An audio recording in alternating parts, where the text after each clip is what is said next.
Hello, hi. എൻ്റെ പേര് Hashim. V R creative എന്ന ചാനലിലേക്ക് എല്ലാവർക്കും സ്വാഗതം. ഞാൻ ഇവിടെ വന്നിരിക്കുന്നത് മാങ്കാവ് ട്രാഫിക് ബ്ലോക്കിനെ കുറിച്ച് നിങ്ങളോട് സംസാരിക്കാൻ വേണ്ടിയിട്ടാണ്.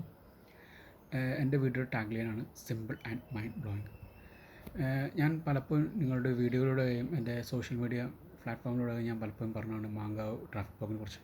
അതായത് ഞാനിപ്പം കഴിഞ്ഞ ദിവസം ഞായറാഴ്ചയും അതുപോലെ ഇന്നലെ തിങ്കളാഴ്ച ദിവസം നല്ല ബ്ലോക്ക് ട്രാഫിക് ബ്ലോക്ക് ആയിരുന്നു. അതിൽ ഏറ്റവും എടുത്തു പറയേണ്ടത് ഞായറാഴ്ച ആയിരുന്നു.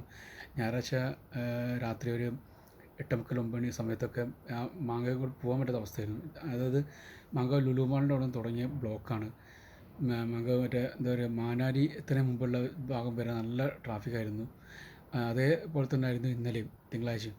പക്ഷേ എടുത്തു പറഞ്ഞ കാര്യം വെച്ചാൽ ഞായറാഴ്ചത്തെ കാര്യം പറയുകയാണെങ്കിൽ ഞായറാഴ്ച ഒരു ട്രാഫിക് പോലീസ് പോലും ഇല്ല സമയത്തില്ലായിരുന്നു അവിടെ മാങ്കാവ് രാത്രി ആ സമയത്ത്.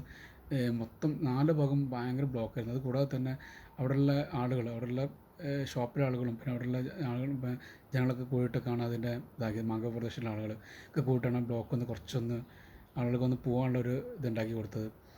അത് സത്യത്തിൽ ഞാൻ ഒരുപാട് തവണ പറഞ്ഞതാണ്. എന്ന് വെച്ചാൽ നിങ്ങൾ ഇവിടുത്തെ ജനപ്രതിനിധി ആളുകൾ MLA മാരുണ്ട്, ഇപ്പോൾ കോർപ്പറേഷൻ ഭരിക്കുന്ന ആളുകളുണ്ട്, RTO ഉണ്ട്. ഇതിൽ നിങ്ങൾ എന്തെങ്കിലും ഒരു തീരുമാനം എടുത്തേ പറ്റുള്ളൂ.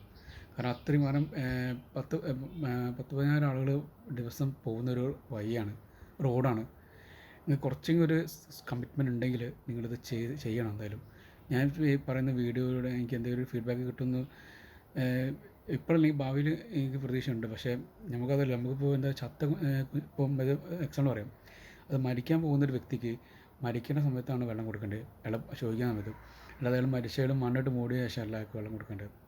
അപ്പോൾ അത് ഇപ്പോൾ നിങ്ങൾ ചെയ്യുന്നത് നിങ്ങളിപ്പോൾ നമ്മളിപ്പോൾ കേരളത്തിലെ ജനപ്രതിനിധി ആളുകളായാലും ഇപ്പോൾ കോർപ്പറേഷൻ ഭരിക്കുന്ന ആളുകളായാലും ആരായാലും ഈ ചെയ്യുന്നത് ഭയങ്കര മോശം പരിപാടിയാണ്. സോ ഇത്രയും വലിയ ഇതുണ്ടായിട്ട് ഒരു 2-3 പോലീസുകാർ വെച്ച് നിർത്തിയിട്ട് എന്ത് കാര്യമുള്ളത്? ഞാൻ പറയട്ടെ, ഇപ്പോൾ ആ ഭാഗത്ത് കൂടി ഒരുപാട് ആംബുലൻസ് പോകുന്നതാണ്. അതിൻ്റെ ഒരു എക്സാമ്പിൾ പറയാം. അത് ഇന്നലെ രാവിലെ ഞാൻ ഡ്യൂട്ടിക്ക് പോയായിരുന്നു. അപ്പോൾ ഇതേ ബ്ലോക്ക്, അതായത് മാനാരി മുതൽ, അതായത് തിരുവനന്തപുരം മാനാരി മുതലാണ് ബ്ലോക്ക് തുടങ്ങിയത്. അത് മുതൽ ഞാൻ ഇതുമായിട്ട് മാങ്കാവ് എത്തി. മാങ്കാവ് നിന്ന് നേരെ ആ ട്രാഫിക് ബ്ലോക്കിൽ നിന്ന് കഴിച്ചാൽ ഞാൻ മിംസിനങ്ങോട്ട് പോകുമായിരുന്നു. മിംസിന് വഴിക്ക് പോകുമ്പം മിംസിൻ്റെ ഒരു അമ്പലമുണ്ട്, അവിടെ ഒരു കോവിലങ്ങ് റെസ്റ്റോറൻറ്റ്, അതിൻ്റെ അടുത്തൊരു അമ്പലമുണ്ട്. അമ്പലം എടുത്തതിന് മുമ്പ് ഒരു ബസ് വന്നിട്ട് ഓൾറെഡി എല്ലാവരും ഇത് നിൽക്കുകയാണ്, ലൈനിൽ പോകാൻ നിൽക്കണം വണ്ടി എടുത്ത്. അപ്പോൾ അതിനിടയ്ക്ക് വേറൊരു ബസ്, ഉള്ളിൽ കൂടി ഒരു ബസ് നേരെ അവിടെ കയറി ഓവർടേക്ക് ചെയ്യാൻ വേണ്ടിയിട്ട്. അപ്പോൾ ആ സമയത്ത് ഓപ്പോസിറ്റ്, അത് മിംസ് ഹോസ്പിറ്റലിൻ്റെ ഭാഗത്ത് വരുന്ന ആംബുലൻസ് അവിടെ ബ്ലോക്കായി കുറച്ച് സമയം. ഏകദേശം എനിക്ക് തോന്നുന്നു ഒരു 5 മിനിറ്റ് ചോടോളം ബ്ലോക്ക് ആയിട്ടുണ്ട്. ഇങ്ങനെ അതിൻ്റെ സൗണ്ട് ഇങ്ങനെ അത്രയും ദൂരത്തിന് എല്ലാവരും കേൾക്കുന്നുണ്ട്. ഈ ബസ്സുകാർക്ക് ഇങ്ങനെ കാണിച്ചാൽ എന്താ ചെയ്യുക? ഇതാണ് അവസ്ഥ. അത് നമുക്ക് 2 കാര്യമാണ്. ഒന്ന്, റോഡിന് കുറച്ച് വീതി കുറവാണ് അവിടെ. പിന്നെ അത് മാത്രമല്ല, ഈ ബ്ലോക്ക് ഉള്ള സമയത്ത് ബസ്സുകാരൊക്കെ കാണിക്കുന്ന തോന്നിയ എന്താ പറയേണ്ടതിന്. എന്നിട്ട് അവിടെ മിക്ക ആളുകളും ബസ്സുകാർ കണ്ടക്ടർ ഡ്രൈവറൊക്കെ ചീത്ത പറയുന്നുണ്ടായിരുന്നു അവിടെ നിന്ന്.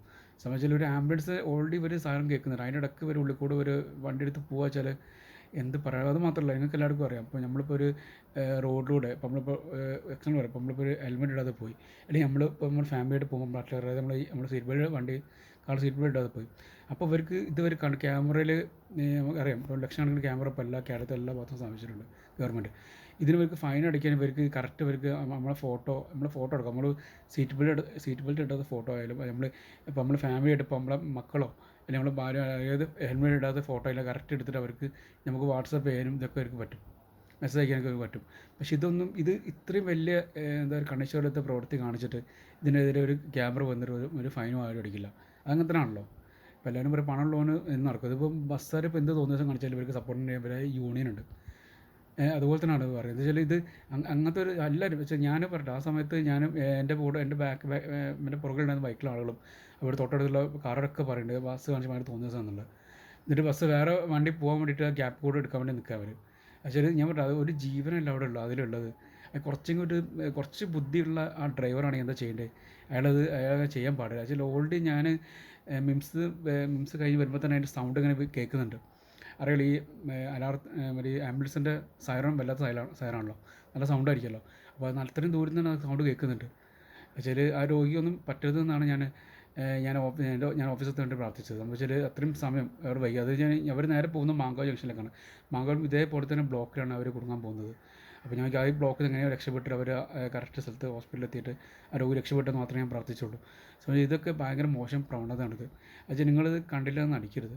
നമ്മുടെ എന്താ പറയുക ഇവിടെ കോർപ്പറേഷൻ ഭരിക്കുന്ന ആളുകളായാലും നമ്മുടെ ഇപ്പോൾ MLA മാരായാലും ആരായാലും ഞാൻ അതിനു മുമ്പ് കഴിഞ്ഞ കഴിഞ്ഞ മന്ത്രിസഭയിൽ MLA ആയാലും ഞാൻ ഒരുപാട് തവണ അതിൻ്റെ പേരിൽ ഞാൻ പോസ്റ്റും കാര്യങ്ങളൊക്കെ ഇട്ടാണ് എന്തെങ്കിലും ഒരു പരിഹാരം ചെയ്യാൻ പറ്റില്ല. പക്ഷേ ആ പുള്ളിയുടെ ഭാഗത്തുനിന്ന് ഒരു പരിഹാരം ഉണ്ടായിട്ടില്ല. അങ്ങനെ തന്നെയാണ് അവർക്കൊക്കെ മിക്ക ആളുകൾക്കും എന്താ പറയുക ഫോട്ടോഷൂട്ടിനും മറ്റേതിനൊക്കെ സമയമുള്ളൂ.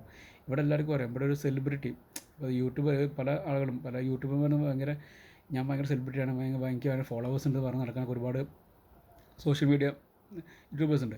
അവരൊരു വീഡിയോ ഇടുമ്പോൾ തന്നെ അതിന് എന്താ പറയുക ലൈക്കും കമൻറ്റും അതുപോലെ തന്നെ അത് കാണാനൊക്കെ ആളുകൾക്ക് ഒരുപാട് സമയമുണ്ട്. പക്ഷേ ഇങ്ങനത്തെ ഒരു ന്യൂസ് കാണാൻ ഒരു ആൾക്കും സമയമില്ല. അതാണ് നമ്മുടെ ഇപ്പോഴത്തെ ലോകം എന്ന് പറയുന്നത്.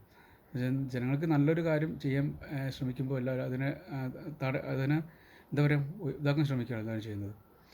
എനിക്ക് ഭയങ്കര സങ്കടം തോന്നിയ നിമിഷമാണെന്നല്ല പക്ഷേ ഒന്നും മഴയാണ്. അതുകൂടാതെ തന്നെ ഈ ബസ് വന്നിട്ട് അതിന് അവിടെ ഓപ്പോസിറ്റ് നിന്നിട്ട് ആംബുലൻസ് പോകാൻ കുറച്ച് ബുദ്ധിമുട്ട്. പക്ഷേ ഞാനപ്പോൾ ചിന്തിച്ചാൽ ആ ആംബുലൻസ് ഇപ്പോൾ ഈ മാങ്കാത്ത് മന്തിയിലേക്ക് എന്തായിരിക്കും അവസ്ഥ എന്ന് വെച്ചാൽ ഞാൻ ചിന്തിച്ചത് എൻ്റെ മനസ്സിൽ ചിന്തിച്ചത്. അതുപോലെ ഞായറാഴ്ചത്തെ അവസ്ഥ തന്നെ ഞായറാഴ്ച ഇതുപോലെ തന്നെ ട്രാഫിക് ബ്ലോക്ക് കണ്ടിട്ട് ഒന്നും ചെയ്യാൻ പറ്റില്ല. പോലീസുകാർ പോലും അവിടെ ഉണ്ടായിട്ടില്ല ആ സമയത്ത്. അവിടെ ഉണ്ടായിരുന്ന ജനങ്ങളാണ് അതൊക്കെ കുറച്ചൊന്ന് ആ ബ്ലോഗിന് കുറച്ച് മാറ്റം വരുത്തിയത്. ഞാൻ എൻ്റെ വീഡിയോ എൻ്റെ സോഷ്യൽ മീഡിയ പേജിൽ ഞാൻ ഷെയർ ചെയ്തിട്ടുണ്ടായിരുന്നു. പക്ഷെ അതൊക്കെ ഞാൻ പറയാം വെറുതെ നമ്മൾ ചെയ്യണം. ഞാൻ പറയാം ഇപ്പോൾ ഇവർക്ക് ഞാൻ പറയാം ഇവിടുത്തെ ആളുകൾക്ക് ഇപ്പോഴത്തെ മിക്ക ആളുകൾക്കും എന്താ പറയുക ഈ പൊട്ടത്തരമുള്ള ഓരോ വീഡിയോസ് ഉണ്ടല്ലോ അത് കാണാനോ അല്ലെങ്കിൽ താല്പര്യം. നമ്മളിപ്പോഴുള്ള ആളുകൾ ഇപ്പോൾ ഞാൻ പറയാം ഈ പൊട്ടത്തരമുള്ള വീഡിയോ കാണുന്ന ആളുകൾ എന്ന് ചിന്തിക്കണം. നിങ്ങൾക്കാണ് ഈ അവസ്ഥ വന്നിരുന്നെങ്കിൽ നിങ്ങൾ എന്താ ചെയ്യുക അത് നിങ്ങൾ പറ. ഇപ്പോൾ നിങ്ങളുടെ ഒരു ഫാമിലി റിലേറ്റീവ് ആളുകൾ ഇതുപോലെ ആംബുലൻസ് കുടുങ്ങിയിട്ട് ഇതുപോലെ പെട്ടെന്ന് പോകണം ഇത് ബ്ലോക്ക് കുടുങ്ങി ഇതുപോലെ ഒന്ന് ബസ് ഓവർടേക്ക് ചെയ്തു അല്ലെങ്കിൽ വേണ്ട നിങ്ങളിതുപോലെ തിരക്കിട്ട് പോകണമെങ്കിൽ നല്ല വലിയ ബ്ലോക്കായി ഒരാൾ പോലും ഹെൽപ്പ് ചെയ്യാൻ പറ്റാത്ത സിറ്റുവേഷൻ ആകുമ്പോൾ നിങ്ങൾ എന്താ ചെയ്യുക? അത് നിങ്ങളൊന്ന് ചിന്തിച്ചാൽ നിങ്ങൾക്ക് മനസ്സിലാവും. നിങ്ങൾ ഈ പൊട്ടത്തിലുള്ള വീഡിയോ മറ്റേ സോഷ്യൽ മീഡിയ യൂട്യൂബർമാരുണ്ടല്ലോ അവർ കാണുന്ന വീഡിയോ ആണോ ഇങ്ങനത്തെ നമ്മൾ ഈ സോഷ്യൽ കമ്മിറ്റ്മെൻറ്റുള്ള വീഡിയോ കാണുന്നതാണ് നല്ലതെന്ന് സംബന്ധിച്ച് എല്ലാവർക്കും അറിയാം. ഇപ്പോൾ ഞാൻ പറഞ്ഞില്ലേ ഇത് പറയുകയാണ് അതായത് ഈ സോഷ്യൽ കമ്മിറ്റ്മെൻറ്റ് സംഭവം നിങ്ങൾ MLA മാർക്കോ ജനപ്രതിനിധികൾക്കോ MLA മാർക്കോ അതുപോലെ മറ്റേ ഈ ഗവൺമെൻറ് എംപ്ലോയീസ് മാത്രമല്ല ഞങ്ങൾക്ക് സാധാരണ ജനങ്ങൾക്കുണ്ട്. അത് നിങ്ങളുമായിട്ട് ഇങ്ങനെ കമ്മ്യൂണിക്കേറ്റ് ചെയ്യുന്നുണ്ട്. പക്ഷേ നിങ്ങളുടെ ഭാഗത്തുനിന്ന് ഒരു ആക്ഷൻ നിങ്ങൾ എടുക്കുന്നില്ല എന്ന് തന്നെ പറയേണ്ടി വരും. അപ്പോൾ ഇത്രയൊക്കെയാണ് എനിക്ക് വീഡിയോയിൽ ഇങ്ങോട്ട് ഷെയർ ചെയ്യേണ്ടത്. കാരണം ഇതിൽ മാങ്കാവ് ട്രാഫിക് ബ്ലോക്ക് നിങ്ങൾ എന്തെങ്കിലും ഒരു പരിഹാരം കണ്ടേ പറ്റുള്ളൂ. ഇവിടുത്തെ കോഴിക്കോട് ഇപ്പോൾ രണ്ട് മൂന്ന് MLA മാരുണ്ട് ഇപ്പോൾ ജയിച്ചു വന്ന അവർ നല്ലൊരു സപ്പോർട്ട് പ്രതീക്ഷിക്കുന്നു. അതുപോലെ തന്നെ എല്ലാവർക്കും അറിയാം ഇപ്പോൾ മിംസ് ഹോസ്പിറ്റലിൻ്റെ ഭാഗത്ത് ദിവസം ബ്ലോക്കാണ്. അതുപോലെ തന്നെ അവരുടെ ഭാഗത്ത് എന്തെങ്കിലും ചെയ്യാൻ ശ്രമിക്കണം. സംബന്ധിച്ച് അവിടെ ഒരുപാട് രോഗികളുള്ള ആളുകൾ വളരെ ബുദ്ധിമുട്ടിയാണ് സീബ്ര കൂടെയൊക്കെ ക്രോസ് ചെയ്ത് ഞാൻ പലപ്പോഴും കണ്ടിട്ടുണ്ട്. ഞാൻ ബൈക്കിൽ പോകുമ്പോൾ മിക്ക ആളുകളും വെച്ചാൽ സീബ്രയുടെ മുകളിൽ അവർ നടന്നു പോകുമ്പോൾ അതിൻ്റെ സൈഡിൽ കൂടെ ആളുകൾ വണ്ടി എടുത്ത് പോകുന്ന സിറ്റുവേഷനാണ്. അതിൽ പല ഈ ഗർഭിണികളായ സ്ത്രീകളുണ്ടാവും, പിന്നെ പല രോഗികളുള്ള ആളുകളുണ്ടാവും, കുട്ടികളുണ്ടാവും, ചെറിയ കൈക്കുഞ്ഞുങ്ങളുണ്ടാവും, ഒക്കെ ഉണ്ട്. അവർ അമ്മമാരുടെ അടുത്ത് പോകുന്നതാണ്. അപ്പോൾ അതൊക്കെ ആ സമയത്തൊക്കെയാണ് അവർ വണ്ടികളെടുത്ത് പോകുന്നത്. അപ്പോൾ ആ ഭാഗത്ത് നിങ്ങൾ എന്തെങ്കിലും ചെയ്യാൻ ശ്രമിക്കണം. നിങ്ങൾ ഈ ക്യാമറ ഒരുപാട് സ്ഥാപിക്കുന്നുണ്ട്. അതൊക്കെ ഇങ്ങനത്തെ ഇതുപോലുള്ള സ്ഥലത്ത് നിങ്ങൾ ക്യാമറ സ്ഥാപിച്ചിട്ട് എല്ലാം എന്തെങ്കിലും ചെയ്യാൻ നിങ്ങൾ ശ്രമിക്കുക. കാരണം എല്ലാവർക്കും അറിയാം ഒരുപാട് ക്യാമറ സ്ഥാപിച്ചിട്ട് ഇവർക്ക് ഗവൺമെൻറ് കുറേ പൈസ കിട്ടും. ശരിയാണ്, നമ്മളെപ്പോലുള്ള ആളുകളെ പിഴിഞ്ഞിട്ട് അവർ കുറേ പൈസ ഉണ്ടാക്കുന്നുണ്ട്. പക്ഷേ ഇതിനൊക്കെ ഇങ്ങനത്തെ ഓരോ അനീതി കാണുമ്പോൾ അതിനെതിരെ ദ്രോഹം ചെയ്യുന്ന ആളുകൾക്കാണ് നിങ്ങൾ ഫൈൻ ഇടേണ്ടത്. അല്ല ഞങ്ങളെപ്പോലുള്ള സാധാരണ ജനങ്ങൾക്കല്ല. ഞാൻ പറയാം ഹെൽമെറ്റ് ഇടാത്ത തെറ്റ് തന്നെയാണ്. ശരിയാണ്, ഞാൻ സമ്മതിക്കുന്നുണ്ട്, ശരിയാണ്. ഹെൽമെറ്റ് ഇടുന്നത് കൊണ്ട് കുറേ ഉപകാരങ്ങളുണ്ട്. ഇപ്പോൾ നമ്മളിപ്പോൾ വണ്ടിയിൽ നിന്ന് വീഴുകയാണെങ്കിൽ തന്നെ എന്താ പറയുക തലക്ക് വലിയ പരിക്ക് പറ്റാൻ രക്ഷപ്പെടും. പിന്നെ ദൈവത്തിൻ്റെ ഒരു ഇത് ഭാഗ്യം പോലെ ഇരിക്കും. നമ്മൾ ചെയ്ത നന്മയുടെ ഇതുണ്ടെങ്കിൽ നമുക്ക് അതിൽ നിന്ന് രക്ഷ നേടാൻ പറ്റും. അപ്പോൾ അങ്ങനെയൊക്കെയാണ് കാര്യങ്ങൾ. ഇപ്പോൾ ഇത്രയൊക്കെയാണ് എനിക്ക് വീഡിയോയിൽ നിങ്ങൾ പറയാനുള്ളത്. അപ്പോൾ ഈ മാങ്കാവ് ട്രാഫിക് ബ്ലോക്കിനെതിരെയുള്ള എൻ്റെ ഒരു